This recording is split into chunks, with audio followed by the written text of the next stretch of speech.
McDaniels and the Patriots offense trying to trick up Wade Phillips and vice versa. That's going to be a real display of defensive and offensive coordinating prowess that we have not seen. Just the coaching matchups, not the coaching matchups and the coordinating matchups are going to be on fuego this time around, especially that McDaniels-Phillips matchup should be tight. All right, yeah, so that's pretty much everything you need to know on the standard of this incredible defensive versus offensive matchup that we have going on here. So now we're going to kind of turn tide a little bit to the possible pick. What's the it's time for give you my prediction. And unfortunately, we didn't have Hudson give Hudson a chance to have a prediction. But what we will try to do is maybe call back a little bit later. But the pick is that Donald and the pass rush will get Brady to just enough. And Gurley will tally more than 150 yards of total offense. Greg Zuerlein will hit a 44-yard field goal as time expires. Very dramatic fashion. The Patriots are defeated, and the Rams win. And the thing with that is my personal feelings about the Super Bowl are a little bit more conflicted because I am and some who know me know, this is very new, but I am a relatively, I'm a pretty new Saints fan. So just because that happens does not mean, just because all of a sudden people think I've been a Saints fan for not that long of a time. I don't want to say how long. Doesn't mean I can't have a feeling about this game. But personally, I think I'd like to see the Patriots lose very much because, we're New Yorkers here. This is the Patriots. They suck. And second of all, I think it's also very, very important to realize and come to the deliberation, come to the conclusion that in the end, the Rams did not deserve to be there either because of that unbelievably bad pass interference call.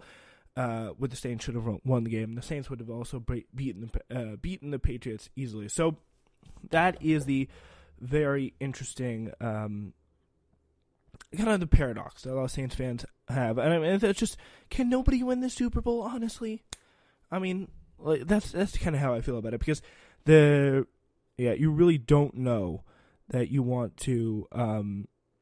There's really what you just don't want to have the ability to like any of these teams. And I really do not have the ability to like any of the teams. So my personal thing is if the Patriots do end up winning, I think that sucks because the Patriots are obviously awful. And as a Saints fan, I don't really have any problem against them, but I just don't think they really deserve to be there because the Saints should have won. And therefore the Rams, they don't really have a place in that game in the first place. So just that simple. All right, that pretty much sums up my feelings there on the game itself. Now that you know pretty much everything everything you need to know the game. And what is it, 18 minutes or so? We're gonna ask the question: how awesome is Tony Romo? But yeah, it's literally Romo mania. Everything about Tony Romo is here. It's heating up. It's really intense. And Romo Mania almost makes writing about the lives of sports announcers seem like a legitimate line of work, or talking about the lives of sports announcers. For the first time in memory, the TV announcer burst out of the little box on the Super Bowl Wikipedia page who became a story line in and of himself. Romo is a top 5 interview get in Atlanta this week behind Tom Brady, Bill Belichick, and maybe one or two of the Rams. Romo said will be the subject of a free agent bidding war between the networks, and that's if an NFL team doesn't hire them first as their head coach, which is even being thrown around. How incredible would that be? Head coach Tony Romo actually getting to his first Super Bowl as an announcer. That's pretty incredible. At the Super Bowl, reporters usually ask announcers for quotes about the game. At the CBS press event on Tuesday, reporters asked announcers for quotes about Romo.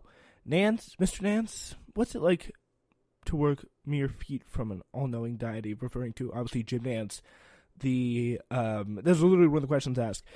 Jim Nance, the long-time Super Bowl play-by-play announcer. Tony Romo, obviously going to be doing the color in a few hours for this big game.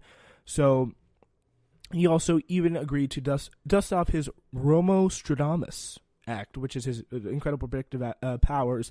So he would play for you a little bit of a montage about some of this stuff. It's really incredible what he's able to do. I really want to play for you a little bit of it. So what I have for you to hear today, ladies and gentlemen, is an 8-minute compilation of what to you is going to be audio on YouTube.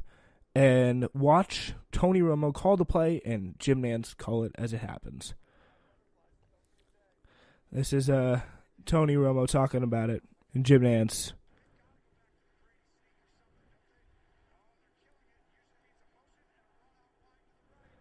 Okay, so this is in the game, fourth and inches of the play, 3:36 to go in the fourth. This is the game between the Patriots and the Chiefs. So he's saying QB sneak, they're going to kill it and possibly run wide out to the right. Watch this call.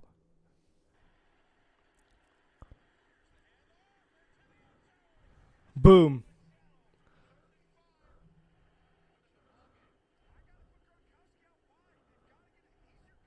Here's the prediction.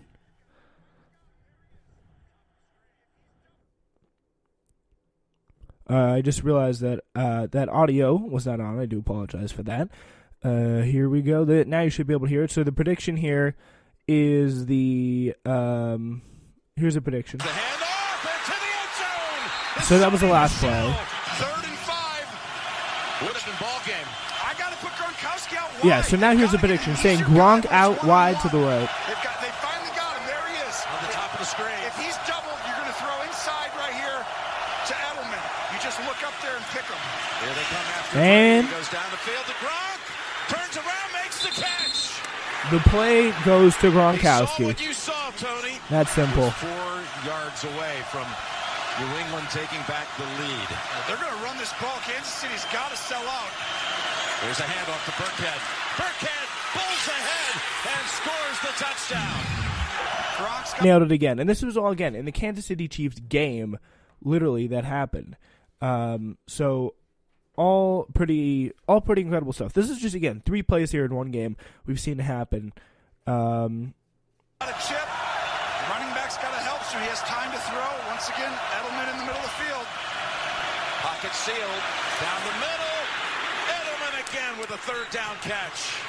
Edelman, you're going to go to Edelman, looking good for Edelman. Oh, he goes to Edelman. So, yeah, Tony Romo, that is what we are seeing here. This kind of incredible predictive power is what is going to really get a lot of attention. And pretty much the main reason why, for the first time in many years, it's going to be actually cool to have your sound up during the Super Bowl.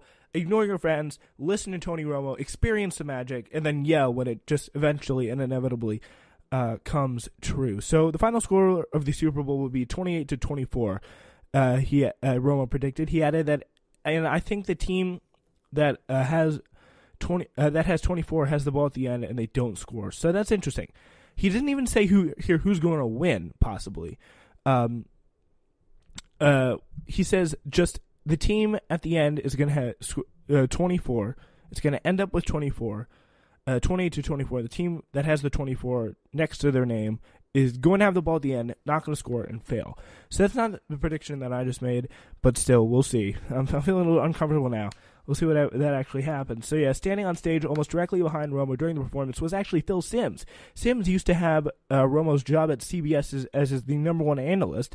2 years ago, CBS signed Romo. The network pretty much evicted Simms, very awkward, to the pregame show. And CBS Sports chairman actually got up and praised Romo. Simms had to watch from behind with a tight lip smile. It's very, very awkward. And by the way, Phil Simms, absolutely not a very talented announcer, I'll just say that. But Romo, on the other hand, blowing everyone out of the water. In 2016, Romo lost a job to the precocious newcomer as Dallas Cowboys quarterback. Now he's playing the same role to Phil Simms here, but vice versa. As a quarterback, Romo was said to lack some essential ingredient that would put him in the class as Tom Brady and Peyton Manning. But now here, after a mere 2 seasons in the booth, no less authority than Stephen A. Smith says Romo is the announcing greatest of all time. Here's the take on it. It's one of the best football minds here, according to the best mind in the world, Stephen A. Smith.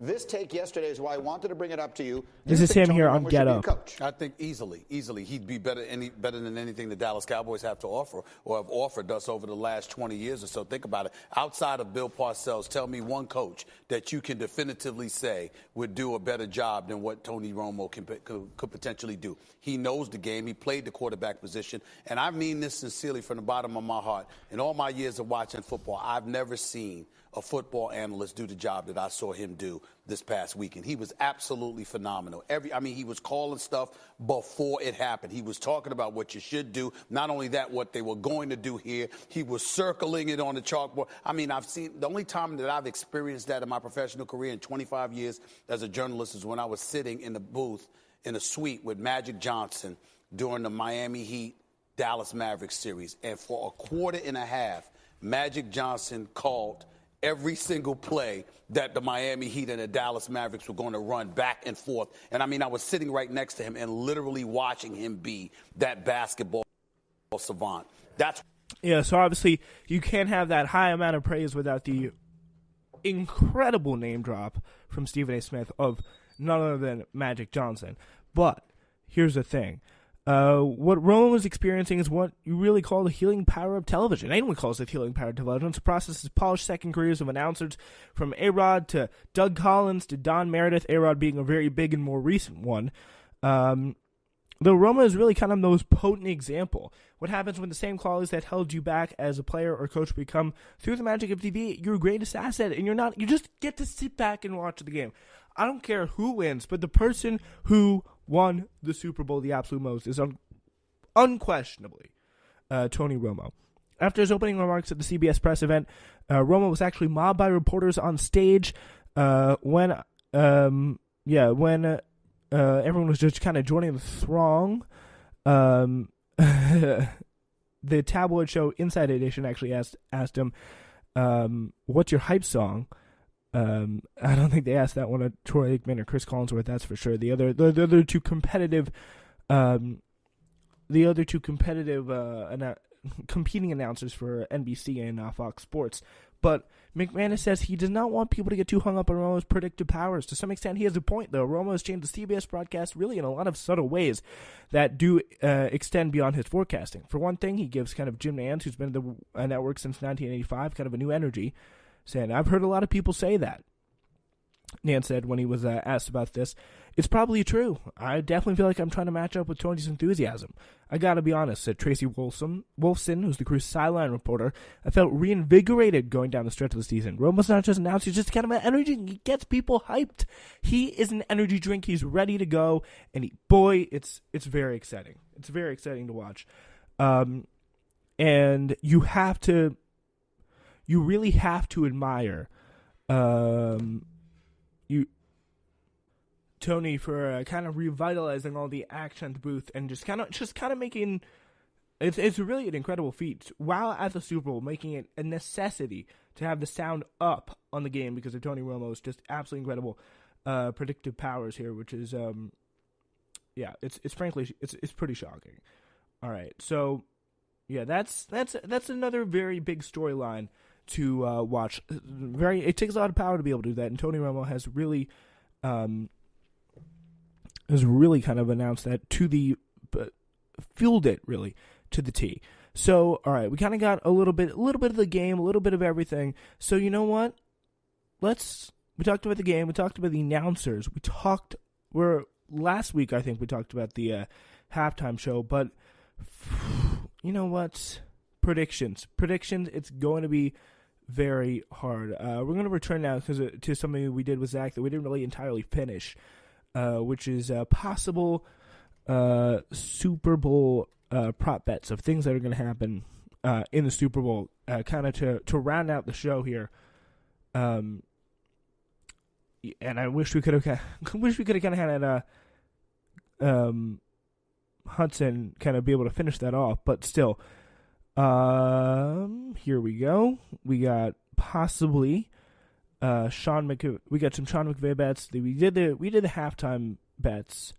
What else? What can we do? This is a good one. Will Firefest organizer Billy McFarland be caught selling counterfeit Super Bowl tickets? if you've never been out on bail before, that's the time in your life when you want to be committing the least number of crimes, Billy McFarland says in the Hulu documentary Fire Fraud.